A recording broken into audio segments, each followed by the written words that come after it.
दिनै नै कंग्रेसनि माबा नुदां बे आखाइ कंग्रेसनि केम्पेनफ्रा बायजाबाय रायजो राजाफोर मैयासो प्रमद बर'नाव हाबनानै 10 कौटि थाखा 10 कौटि थाखा लानानै सिरि थाबायनो मोनथारजोब्बाय बे गर्जन मुसाहारिया बेथ' बे सुबिदाबादि मानसिखा गोदो एबसु आन्दलनावबो गैखाया खारलाबायनाय नैबे एनडिपिफ्रा सिजफायार फैब्ला बे मानसिखौहाय एक्सन कमिटि दादोंमोन ना जेब्रा बाबुनि नङा होमबा जेब्राबोथ' बिजेपिआव खालांबाय बे जेब्रानि एक्सन कमिटियाव हाबफादोंमोन बे मानसिया सुबिदाबादि मानसि इंलिसआ बिराद फंनैसो रोंगौ बेखौनो बिराद दुगा इंलिस रोंबाखि गोरों जायो नङा होमबा इंलिसआबो मोनसे भाषासो बिदिखौलाय जोंबो रायलायनो हायो उफाय गैयाबा नङा होमबा जोंबो रायलायनो हायो बायद' जायो नों बै लण्डनाव थांबा 1 मास थाबा जोंनि जेबो रोङि लावखाराबो इंलिसखौ रोंहैखानांगोन रोंनाङा होमबा सासे लावखार गथ'आ बर'फोरनाव लावखार थाबाय थायोबा सावथाल गथ'आबो बर'खौ रोंलाङा होमबा नेपाल गथ'फ्राबो बर' रोंलाङो बेबादिसो मोनसे भाषा बेयो इंलिस रोंनायखौनो जि दुगा इंलिस होनसै बे मानसिया राजनितिनि क'क' गियानानो गैया बेबादि आरो मालाय दा नै सुबिदा मोनबाय नालाय इलेक्सन फैबा खेबफ्रोमबो गेलेयो फैसा लायो जिरायो दा बिदिनो जोंनि कंग्रेस नेताफ्रा दिनै सेस जाबाय दा बिथां थांनाया लाब जादों आरोखि दा दिनै बे कंग्रेसआ दिनै इउपिपिएलजों गोरोबहोनाय माने बे जेसेबांनाखि बांगालफोर आखायाव होग्राफोर दंमोन एबाराव सेस जोंनि बे बिपिएफनि नांगालनि सावगारियाव भटआ होजोबसिगोन आरो मालाय रायजो राजानो थांबाय नांगालाव होजोबसिगोन बिसोरो लामा गैया ट्रेक्टराव होबाबो नांगालाव माबायाव थांखायो पदमफुलाव थांखायो ज'खा नालाय ज' बिसोरो ओंखायनो बिसोर ट्रेक्टरखौबो नायनो हाला बिदि अबस्था ट्रेक्टरावबा होगौमोन बिसोरो खिन्थु बेयाव बिबार थाफाबायना दिनै बेयाव होला आरो मालाय दा ओंखायनो रायजो राजाफोर देरहानायनि अंखआ एबाराव निर्घात बर'फोर 5,14,000 भट दङ बेवहाय हिसाब लादों जोङो बर' हिसाबै इउपिपिएलआवबो दं माबायाव दङ जुदि हिसाब खालामो 2,00,000 रानना लाबाय दे सापस नङा होमबा बर'खौ 2,00,000 रानना लाबाय जोङो 2,00,000 दे हिसाब खालामलाय दे लिरलांबाय थाब्रा दे हिसाबा एक्जाक्ट अंकखौ देखायनांगोन ना प्रेक्टिकेल जानांगौ डाटा बेस जानांगौ खोथा बुंनायफ्रा दे 2,00,000 लिर दे बर'खौ 250 लिरगो दे ओरै लाथिख'खौ नांथ'वा 2,00,000 बास बांगालफोरनि भटआ 3,21,000 जों दाख्लैसिमाव बिसिनिखौ 1,50,000 लाबाय थादोंमोन दा बांगालफ्रा दाख्लै बे टक श'आव बुलाय जानाय आंबो दंमोन बे टक श'आव बुलायनायाव नङा होमबा दाख्लै आंनोथ' बुंग्रोदों दा बुलायनायावनो रागा जोंजानाय एबिएमसु लिडारा बुजानानै साबसिन जाबावबाय आरो दा नै कंग्रेसजों गोरोबहैदों इउपिपिएलजों गोरोबलायदों होननानै दा बिथांमोननि जे माबा भट 3,21,000 भटआव जोङो बिसिनिखौ 2,00,000 मोनगोन दे हिसाब लादो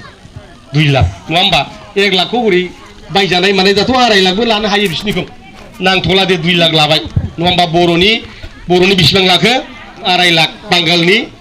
2,00,000 4,50,000 जाखाबाय सावथालफोरनि भट हिरा सरनियाजों थगायजाबाय 10 बोसोर नङा होमबा बिजेपिआबो एसटि होगोन होननानै थगायबाय थाबाय रागा हामथारला बिसोरबो दा बिथांमोना 1,41,000 भटआव बिसिनिफ्राय 30,000 ला दे 30,000 लाबाय दे राजबंशीफ्राबो थगायजाबाय एसटि होगोन नैनो दे दाख्लै एखे धुमधाम उना बर' भटआ होजोब्बाय हिरा सरनिया खेबसे 6,00,000 भट मोनना देरहाबाय दाख्लै 2019आव 4,84,000 भट मोनबाय एबाराव नायनो हाला थगायबाय 10 बोसोर जोंखौ जों हिरा सरनिया होनबानो गामियाव सोला बिथांमोननि भटखौबो 30,000खौनो लादे बारा लायाखिसै नङा होमबा हाजारखि एसे गावबागाव जाथिनि थान थायो नों 1,50,000आव 30,000 लाबाय दे राजबंशीखौ दाना सावथालनि थांबाय नङा होमबा नैबे आदिबासि दे लिरदे बिसोरखौ बे बेखौ राजबंशी आर लिरदो दे राजबंशीनि 30,000 दाना गरखा लिरदो दे गरखाया 33,000 दं बे जोंना गाइखेर जाग्राफ्रा नङा होमबा 33,000आव बिसोर फार्स्ट नङा होमबा जेन'बा सोर हिन्दु होनलायबाय नङा होमबा नोंसोर गाज्रि मोननो नाङा बांसिनानो धाल जाबाय नङा होमबा गाज्रि मोननो नाङा 5,000 लादे ना बारा लानो हागोन मिनिमाम दे 5 लाथ'बाय दे नों दा बेसेबां हरदेरनो हायो नों हिसाब खालामबाय था दे दा दाजाबदेरगोन नङा होमबा दे 5,000 लाथ' दे नङा होमबा नों हिसाब खालामबाय था दा बेसेबां हरदेरनो हायो दाजाबदेरगोन नङा होमबा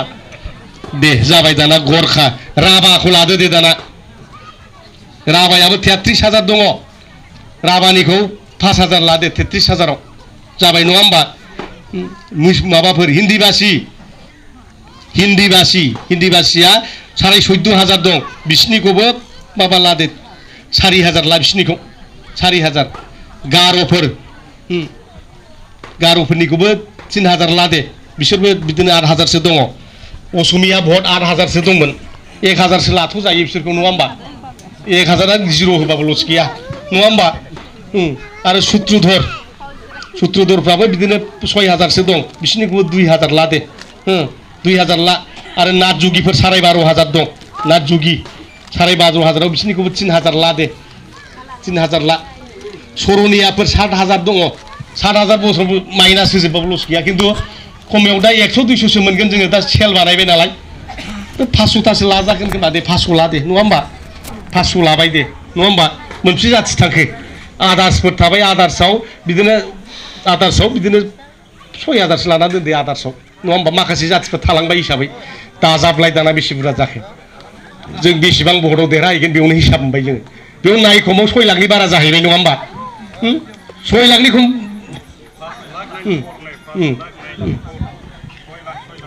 6 लाख भट फैबाय नङा होमबा दा नों 12 लाखल' फल जाखागोन भटआनो 14,61,000 ल'खा 12 लाख फल जागोन जों 6 लाख लाखाबाय नङा होमबा बै 6 लाखखौथ' बिसोर मोनगोन अना बर'आबो 1.5-2 लाखबाबो बोखागोन नङा होमबा माखासेया न'थायाव बुनानै होनोसै तृणमूल कंग्रेसआबो 20,000 बोखागोन गेस सिलिन्डाराबो 10,000 बोखागोन नोंसिनावथ' ओरै गेस सिलिन्डार बिराद दं गैया होमबा गेस सिलिन्डार खालामग्रा बिराद दं अफिसनिफ्राय दंलायलायो ओरै नुलांबाय थायो जों नङा होमबा बिपिआइ दा बिसोरबो बोखागोन जोङो जुदि 6 लाख बे खमावनो लाजोबनानै जुदि बेसे मोनबायबा बिथांमोना 6 लाखखौ मोनथाम मोनब्रै 12 जनजों राननानै लागोन बयबो होमबा जोंहा बांसिन मोनदोंना मोनाखै 6 लाखखौ बिसोरसो राननानै लागोन कंग्रेसआ बे फानखोमादों होनबाबो कलेजाव थुफ्लांग्राया थुफ्लांनानै 20-30 हाजारबाबो कंग्रेसआव थांखागोन नङा होमबा थाङा होमबा बे थांगोन आरो मालाय दा ओंखायनो जोंनि दिनैनि इलेक्सनाव खम लाजोबबाबो बर' भटआ नैबे 2.5 लाखनिफ्राय 3 लाखआव गोग्लैनो हागौ बे जोंहा बिसास दं नङा होमबा 2 लाखखौ बिसोर मोनगोन जोङो 2.5 लाख मोनगोन माबा 3 लाख मोनगोन बेखौ नैबे 20,000सो बारायनो हागौ भटआ मिथिबाय बर'आव जोङो 2,80,000 खाथां मोनखागोन आरो बांगाल भटआ हयथ' माबायोबा जोङो प्लास जाबावनो हागौ आरो 6.5 लाख भटआ बेवहाय खाथां मोननानै दं आरो नेपालि भट किमान 5,000 जग दिया যায় आरो एथ' बारि गैया 5,000 नङा होमबा दा होमबा नायदो बबे अंखआव जोंखौ फेजेननो हानांगौ दिनै बर'फ्रा अरुण'दयबो लागोन माबा लागोन फर्म साबमिट होगोन रावबो लाया फिसाखौ सानदों गावनि बिसि फिसाफ्रा दिनै गावनि फिसाफ्रा दिनै बेखार जाजोब्बाय नङा होमबा बेखार जायाखै होमबा बेखार जाजोब्बाय मेट्रिक पास जानानै बेखार जानानै दं BA MA पास जानानै बेखार जानानै दं प्रमद बर'आ साख्रि होनो हाया थिखाखौबो बायरानि मानसिनो होजोब्बाय साख्रियाबो बायरानि मानसिफोर लाफैजोब्बाय जोंहा मैथा सावजाबाय थानांगौ बेवहाय नङा होमबा जोंहा मैथा सावजाबाय थानांगौ बे जादोंना जायाखै दा ओंखायनो दिनै गथ' गथायनि भबिष्यत जोंनि हा हुनि रैखाथिनि दिनै बड'फा उपेन्द्र ब्रह्मनि सिमांखौ माफुंसार होनो थाखाय दिनै रायजो राजाफ्रा साग्रिद जादों आरो मालाय रायजो राजा नोंथांमोन दा ओंखायनो बे अंकआ नेट अंकआ जों जेना खाम्फा बरगयारी सारा दिल्लीयाव थांनानै बुंहैगोन सेन्ट्रेलनि फान्ड लाबोगोन दिनै बे लामाफ्रा थिग जाजोबनांगौ नङा होमबा थांनाय बोसोराव हायाखिसै एबार खालामनांगोन बहाबा दालां बानायनांगोन बेखार सेंग्रा सिख्लाफोर दङ इन्डास्ट्रिफोर बानायनांगोन जों बानायनाङा होमबा